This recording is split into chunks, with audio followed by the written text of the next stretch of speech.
All right, I think we're live. Cool. All right, good day, everyone. Welcome to today's LinkedIn Live session on the topic recruitment in the age of AI, how to evolve, adapt, and lead. I'm Chavi, content manager at Recruit CRM, and I'll be your moderator for today's session. While I'll be behind the scenes, our expert today will be taking the entire spotlight. So today we have Marta Wasowicz. Let me give you a quick introduction. I hope I didn't botch up your name, Marta. It's okay. Thank you. Marta is a seasoned talent strategy and advisory leader, executive coach, and the founder of the Leadership Factor. With over 15 years of experience, Marta specializes in connecting talent, leadership, and business impact. She's a skilled advisor in talent acquisition transformation, organizational change, and leadership development. So, welcome, Marta. Do you want to say a quick hi to the audience and a bit about what we'll be discussing today? Yes, thank you very much, Xavi, and welcome everyone. I'm super excited to be picking up on this topic that I'm sure everyone's super interested in. We'll have a very quick power talk today, so let's kick it off. Xavi, can you share my screen, please? Super, thank you. So, first of all, good morning, good afternoon, good evening. It depends where you're joining us from, and I wanted to thank you in advance for investing this time in our conversation today. AI might sound like a buzzword. I wouldn't necessarily call it a buzzword anymore. Actually, it's a fact. And let me start with an uncomfortable question. If AI now can screen, engage, source, interview candidates, if it can make hiring decisions, where does it leave recruiters? Is our role obsolete? Now, I'm not going to give you the definitive answer because I don't believe anyone knows, but I think we're definitely not obsolete. But if we don't evolve, we will disappear. So I wonder what brought you here, whether it is curiosity, whether it is a little bit of that fear, or maybe you're actually super excited because suddenly you have these tools available to you that you didn't have ever before. I certainly share the mixture of all of these feelings when I think about not just the future of recruitment, but actually the future of workforce and work as it stands. But I actually want to take you on a journey today, hopefully from fear into curiosity and then excitement about what's about to happen in the recruitment industry in the next few years. So if we think about AI reshaping recruitment tasks really rapidly, of course, naturally what comes to mind is a lot of the tasks are automated, old TA models are no longer fit for purpose. There's all those questions. I want to approach this talk in a very practical way, where we will look at it from the perspective of those of you who are hands-on recruiters and those of you who are TA managers or TA leaders. Now, it doesn't matter whether you're in an agency environment, whether you're in-house, maybe running your own business. I believe this conversation is universally applicable, and you will all find something really interesting to take away. So let's start with some of those perhaps uncomfortable stats. Before I jump into recruitment-related stats that you can actually see on the screen here, I want to talk a little bit about the general predictions about work and all jobs, not just recruitment.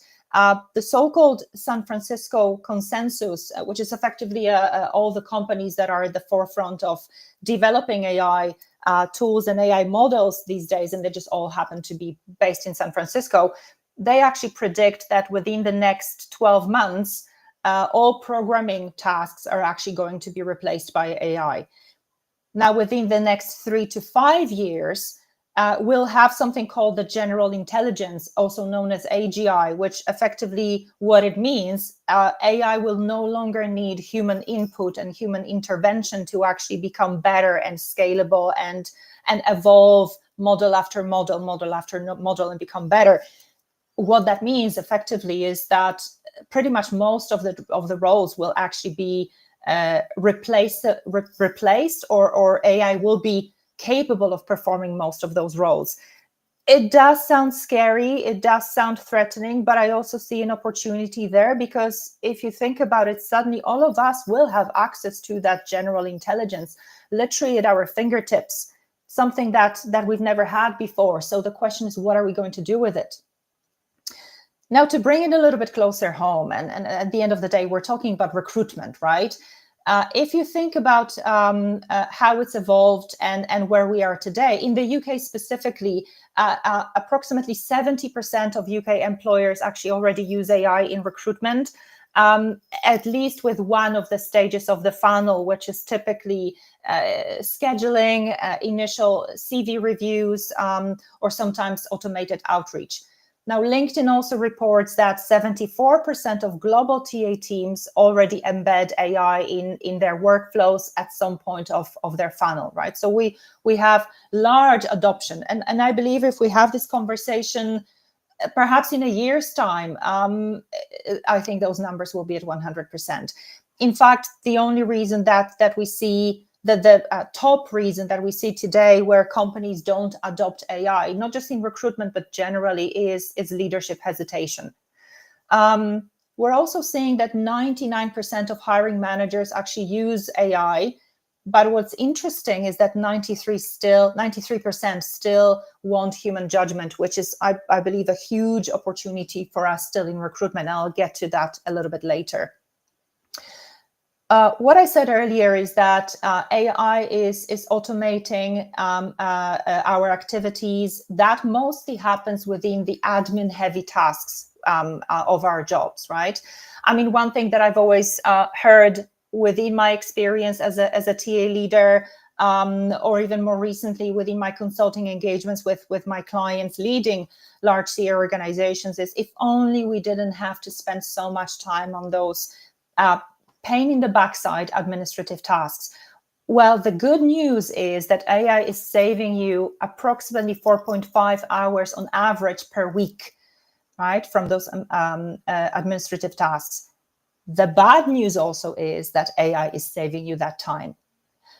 And the reason why I'm saying that is it all depends on the perspective. Now, believe me, there's many recruiters that actually spend a ton of their time specializing in administrative tasks. And I'm not saying those administrative tasks are not important, far from it, but they simply don't want to, or they don't know how to become more strategic advisors, business partners, right? I mean, this talk about AI replacing recruitment, it's very scary for us, but it's still in the space of administrative tasks.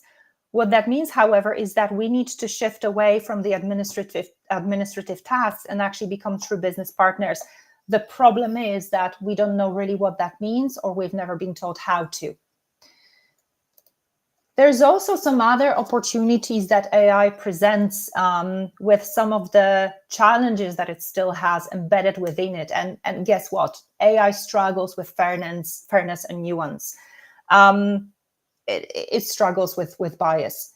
There's some UK studies that actually demonstrate that AI has a very strong bias against non-native accents, people who wear headscarves or have ethnic sounding names tend to be more tends to have more rejections of their CVs or after interviews than those who don't. And surprise, surprise, AI does rank male candidates higher. The more senior the role, the more preference for a male sounding name or a male candidate. And that means that we still have a lot to do when it comes to diversity and inclusion, as a side note. Now, in that context, I think it's important to mention that thankfully still less than 1%, at least in the UK, of UK firms allow AI to actually make final hiring decisions. And I believe that's where that caution still is. That's where it's not just the lack of perhaps ability of AI to be able to run end-to-end processes. I think this is just around the corner, to be honest with you. But it's also that lack of trust, because there's trouble with AI there. Now, what I'm saying here as well is that AI lacks nuance. I want to introduce something called the 3C here, which I think is the 3C of the human capability that makes the difference between what AI is capable still, I don't know if it ever will be, who knows, and what humans are capable of, which is context, curiosity, and communication. When we're saying here that AI struggles with nuance, it basically struggles with context. There's a lot of examples of AI bringing the best answer possible, but it lacks the understanding of the context, which means that that answer is very incorrect. I'm not going to go into detail here. We don't have time. But if I am to bring it home again to a recruitment context, AI doesn't understand that a hiring manager might have had a couple of bad hires. It doesn't understand what experience the hiring manager is coming with, perhaps what they've been exposed to when it comes to recruitment practices from another company. What's this candidate's history, maybe their personal context? What's the recent changes in the job market that maybe impact the ability to attract certain types of candidates, right? It doesn't have that context. Context is what human beings bring. I will touch base on communication and creativity in a second. So with all of that context, how we can approach recruitment to actually stay relevant and evolve. What I want to focus on first is something that's, or those points that will be relevant for those of you who are actually in hands-on recruitment roles, be it in-house or agency or one-man band. But I want to say it with a caveat, and that's going to be both for those of you in hands-on roles, but also those of you in management and leadership positions within TA. We're not going to be reinventing the wheel here. What I believe AI brings is unprecedented opportunity for us to rethink the core of recruitment, and not what we do, but how we approach recruitment and what we do with it, right? So you'll see here things like candidate personas. You'll see here audit bias. You'll see here creative outreach sprints. Now, all of those tools that are known to us, but we haven't probably done or maybe haven't had time to do, well, now guess what? Those 4.5 hours per week have to be shifted into something else. And now you have time to for example, create candidate personas with the help of AI, where you can cluster behavioral traits, skills, experiences, preferences to create specific candidate profiles to approach, which of course then means that you will have very, very different sourcing strategies that will have very strong impact on how you advocate and even build the employer brand and value proposition, right? Make sure that you audit bias within your tools, right? I've mentioned that before. There's a big risk with AI being biased. You don't want AI to hinder your recruitment efforts. You want it to aid your recruitment efforts. Run creative outreach sprints. Suddenly you have time, and also you have the tools to be able to test and trial however many different tone of voice approaches, maybe length of messages, perhaps different words that you use, different ways to present the potential opportunity to the candidates. I understand that the job market is an employer's job market in most of the countries, certainly in the UK, but it's still very valuable to actually go after the candidates that you want, because not all of those candidates are available, right? So you still need to test and trial and be very innovative with how you're approaching your candidates. And now AI allows you to do that literally in minutes, if it's not in seconds, whilst in the past you would spend weeks and weeks on doing that. And then last but not least, for those of you, again, who are in hands-on recruitment roles, market intelligence. I know, again, it's not a new thing, but from my experience, I've never seen it done consistently, and I've never seen it done well enough. But I have never spoken to a hiring manager that actually wouldn't be interested in market insights. Now, literally with one prompt, you can create a monthly market intelligence report to talk about the movers and shakers, to talk about what competition is doing, to talk about the influence that happens within the job market that perhaps then results in maybe difficulty to find talent, right? And obviously, as you all know, market intelligence reports are the best way to influence your stakeholders and to influence hiring managers. So with all of that, we're basically looking into reducing the hiring risk rather than time to fill.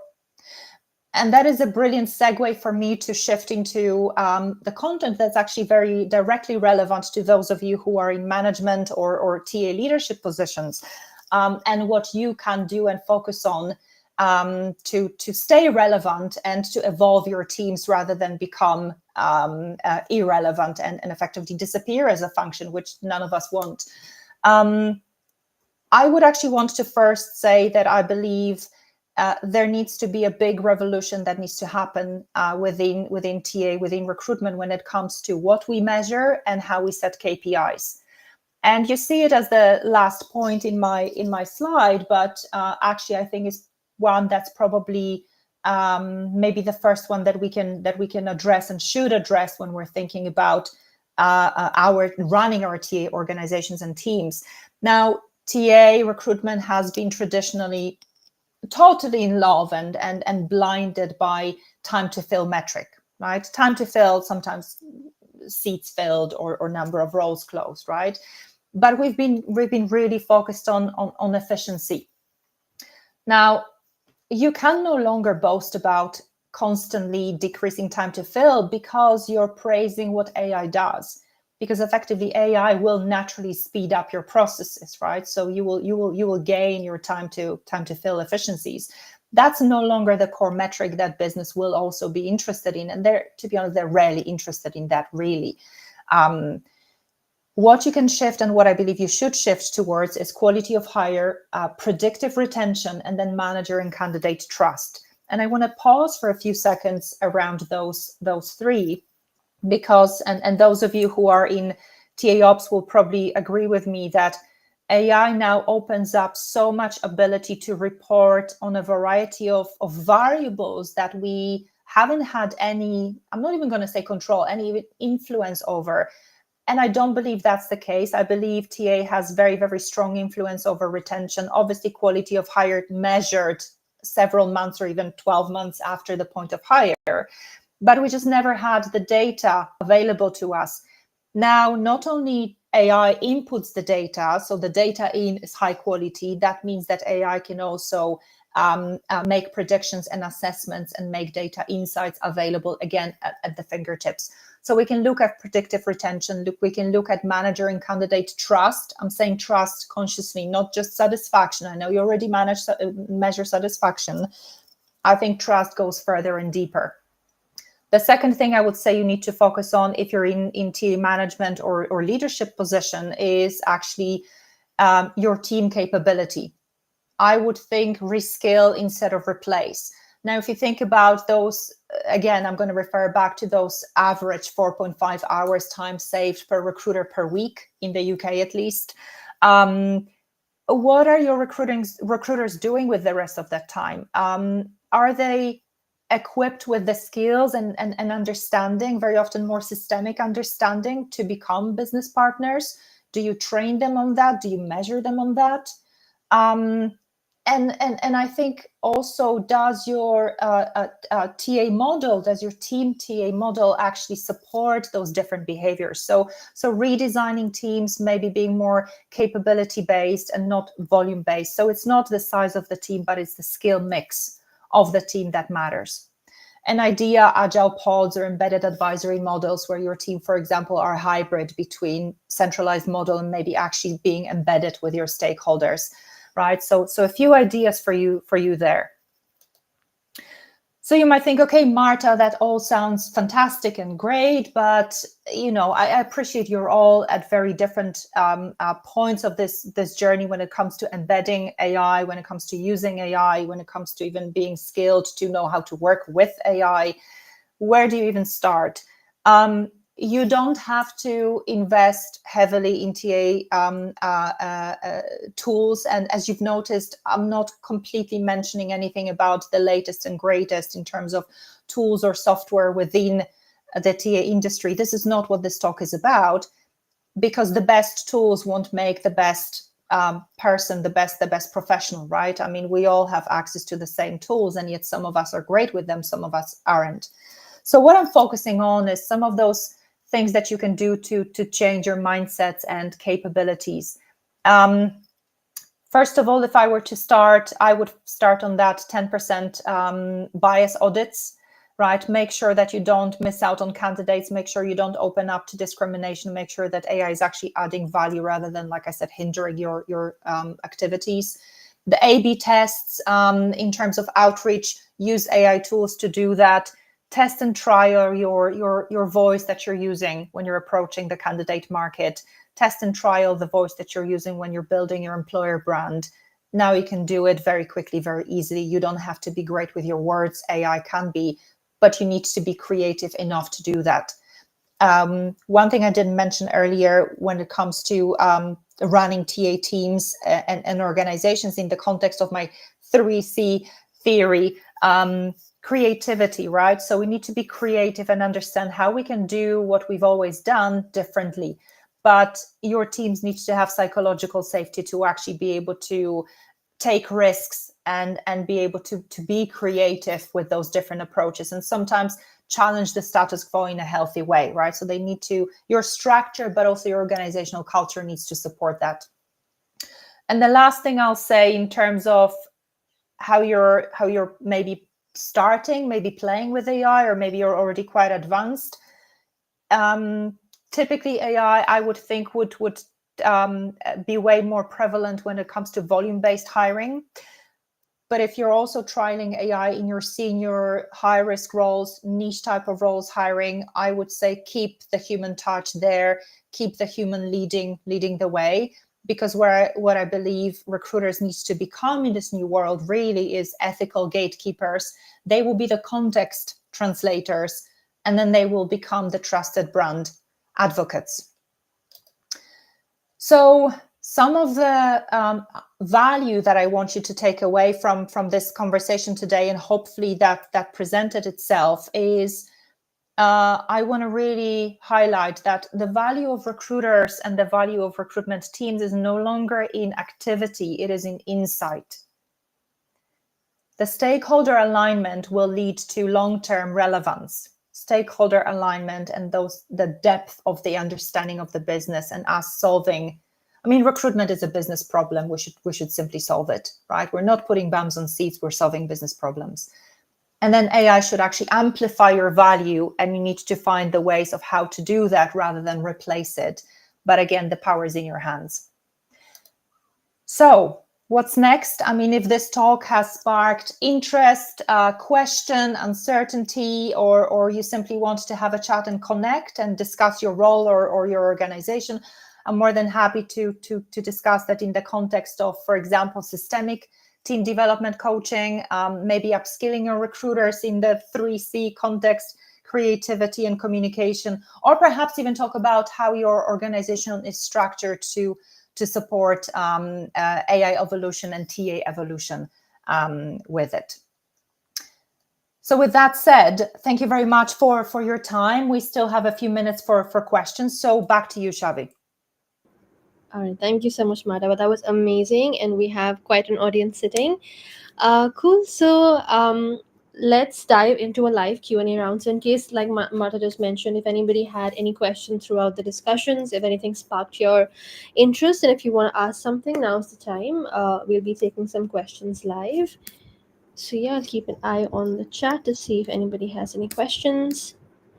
Mata, in the meantime, I had a question for you. Like, when I was listening to you, so you talked about AI bias. So AI bias is like a significant concern, as we all know, especially in recruitment. So how do you think AI can be improved to make hiring decisions more fairly, especially when it comes to issues like ethnicity or gender bias?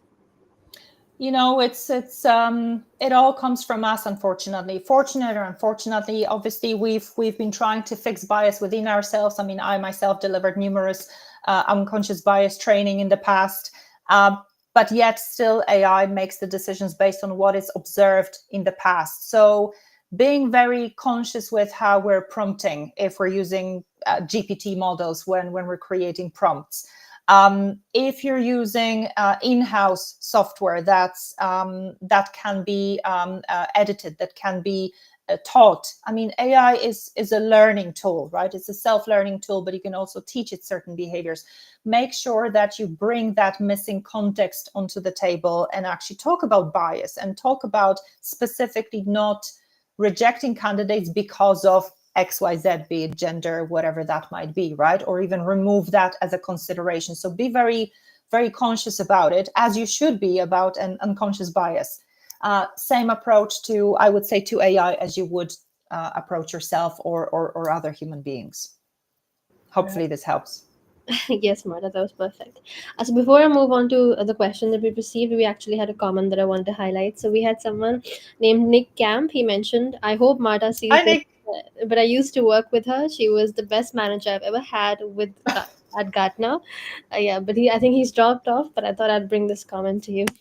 That's lovely. Thank you. Nick is yeah, one of my best recruiters that I've ever worked with. So great to hear that.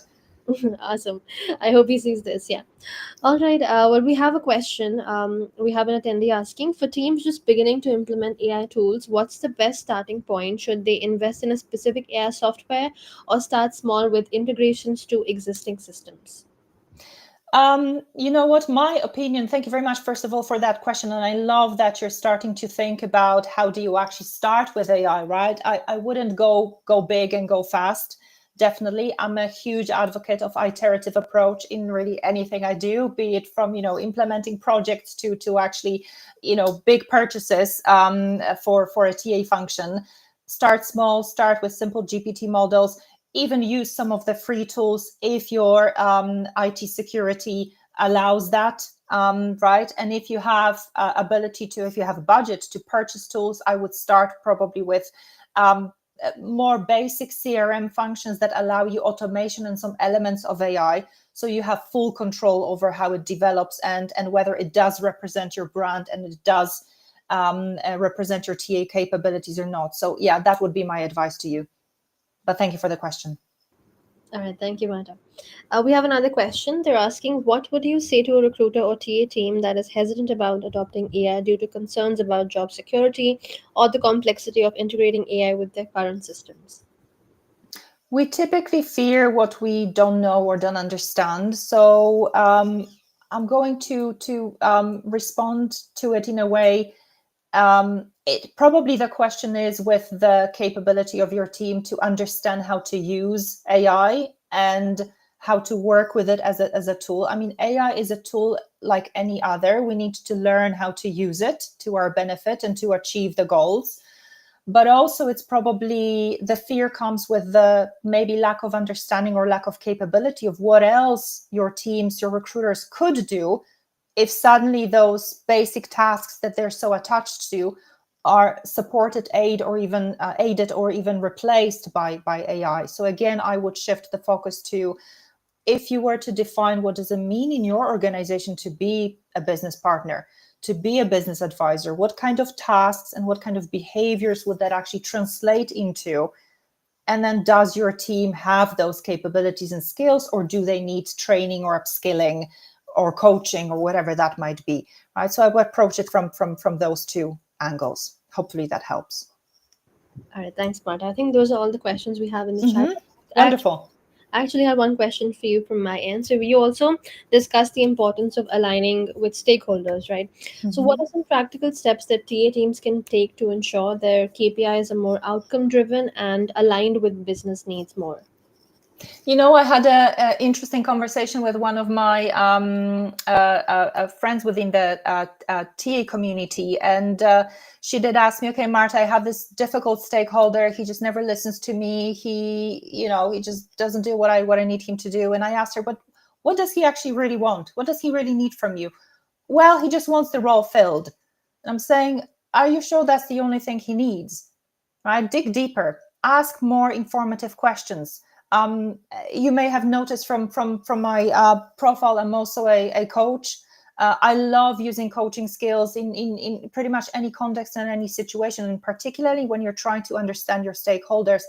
Ask, become inquisitive, become curious, right? Treat them as your most precious client. Yes, they might be difficult, but typically it is because you haven't figured out yet how to help them. right? So the challenge is rarely within people, the challenge is typically within the connection. So I would say start with the understanding. The one idea that I shared earlier, which is become embedded with the stakeholder teams. If at all possible, join their team meetings, shadow some of the work that they do. You should have a little bit more time, hopefully, when those administrative tasks are done and dusted, mostly by AI.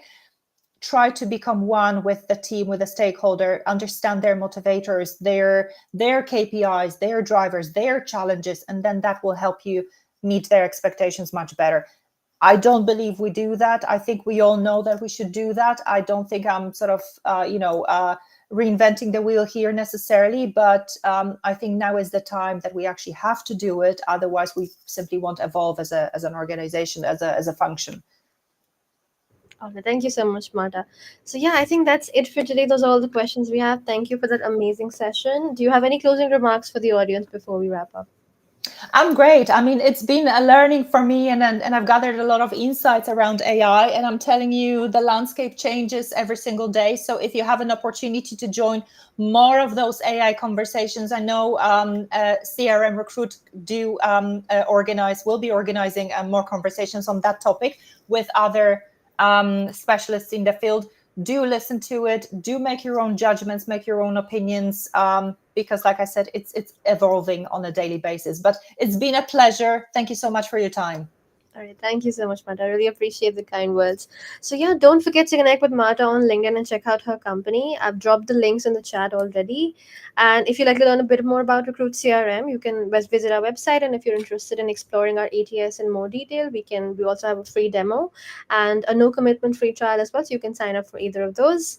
And yeah, don't forget to connect with us on social media to stay updated on the upcoming LinkedIn live sessions and other exciting news. All of these links are in the chat right now. And we also have a little free resource for everybody on AI and how you can future proof recruitment with AI. So if you're hesitant on where you want to start with AI, this guide might be able to help you. So it's a free resource. I've dropped the link in the chat as well. So yeah, that's pretty much it. Thank you so much, Marta. And yeah, I'll see you all again at the next event.